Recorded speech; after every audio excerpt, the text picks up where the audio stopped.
Hi everyone, welcome back to English 116. This is for our class for Monday, the 11th of March. And as you know, we are on the cusp of our due date for paper number 1. So certainly you can hand in papers early. That is going to be due this Wednesday on the 13th, which would be before the spring break. That said, if it turns out that you need additional time after the 13th, do come talk with me because this puts us midway through the semester. So it would be very good for you to have a formal assignment submitted in by this point. And as you know, paper number 1 is focused on the fiction section, which would be short story or film. And I had moved us forward to talk a little bit about drama. And last class, we watched a performance of Oedipus the King that was done by the Canadian Stratford Festival, and it was directed by Tyrone Guthrie, a very respected director at the time period, in 1957. Though the date is not terribly important because what they try to do was to duplicate what we might experience in a 430 BC audience, with, of course, some adaptations because what we were watching was a film performance, and obviously film is different than a live performance. You've got layers such as camera people, for instance, and lighting that you wouldn't necessarily have in a Greek amphitheater. But nevertheless, it gives us a good sense of what could have occurred. The adaptation that they perform, because remember, we are not studying Oedipus in its original Greek. The adaptation was by William Butler Yeats, very famous romantic poet. So this is a particularly good adaptation, at least from its poetic structure. You'll notice that the adaptation in your textbook is different, and any adaptation that you read actually or watch will be different. But because the audience would have known the plot ahead of time, it was less important to be able to follow a production word for word. And in fact, one of the great elements of this production, it's its use of irony, and it's essential that we know the plot ahead of time so that we can appreciate all of the irony and all of the foreshadowing. So at the very beginning of the play, when Oedipus says, for instance, that he will continue to pursue the murderer as if he himself were the murderer, of course we understand the relevance of that in a way that Oedipus at that point doesn't. And one of the things I very much appreciate about this particular performance is its use of color imagery. That said, we don't have any eyewitnesses from the time period to verify what we are seeing, but as scholars have uncovered, we expect to have large padded costumes, platform shoes, and use of masks, in part to make the actor seem larger than life. That would help with visibility in a Greek amphitheater. There were probably amplification devices in those masks, but as we learned with the brief video I had suggested you watch about Greek amphitheaters, they are marvels in acoustics.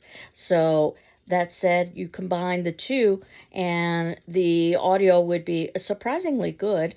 And then, of course, you've got the convention of the chorus, where you've got a group of individuals who are chanting their lines at the same time, which, of course, would amplify volume.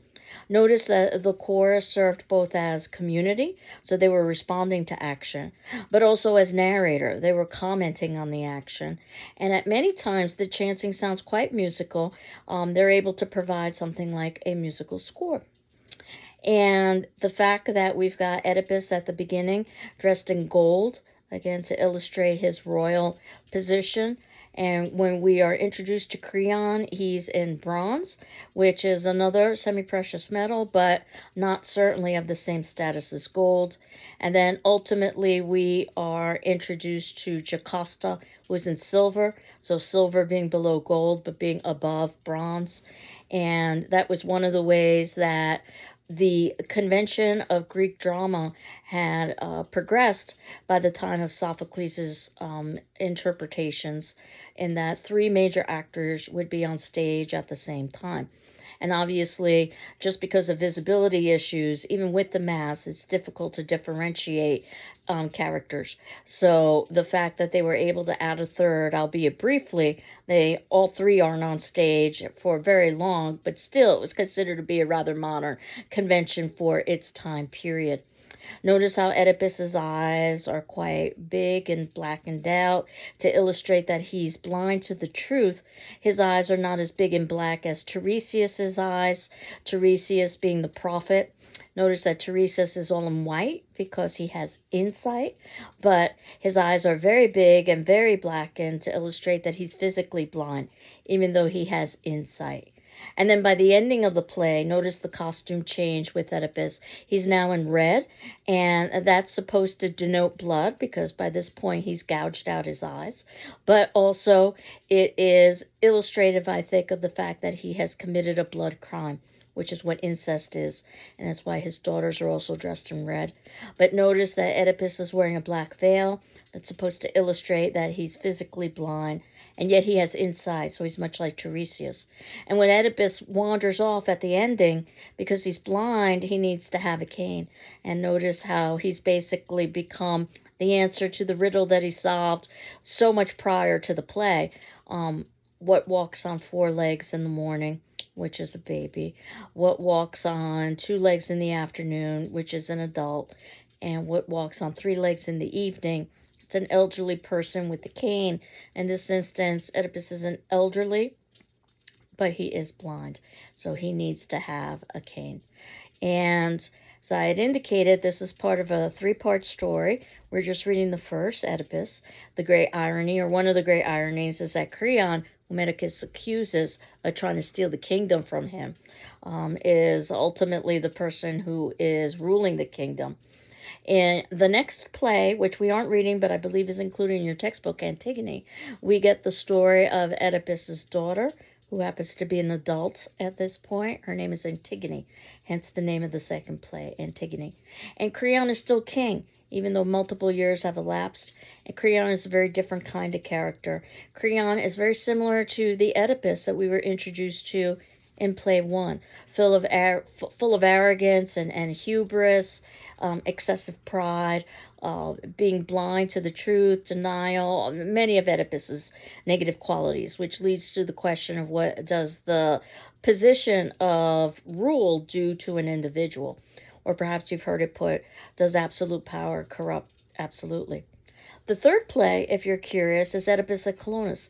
And at this point, Oedipus is an old man. He's been wandering in exile all these years. And the question is, ultimately, has Oedipus atoned for his sins? I won't tell you, you'll have to read or watch a production of the play. But as we think about the way that this performance unfolded, I really appreciated the way that they were able to use light and dark imagery, which is one of the major themes in the play.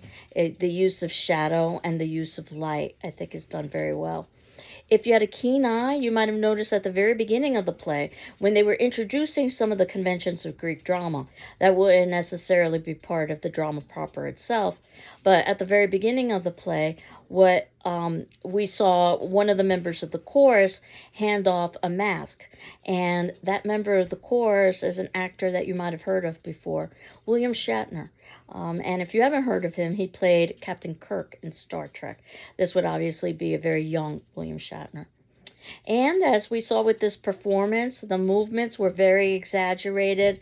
The language was very exaggerated.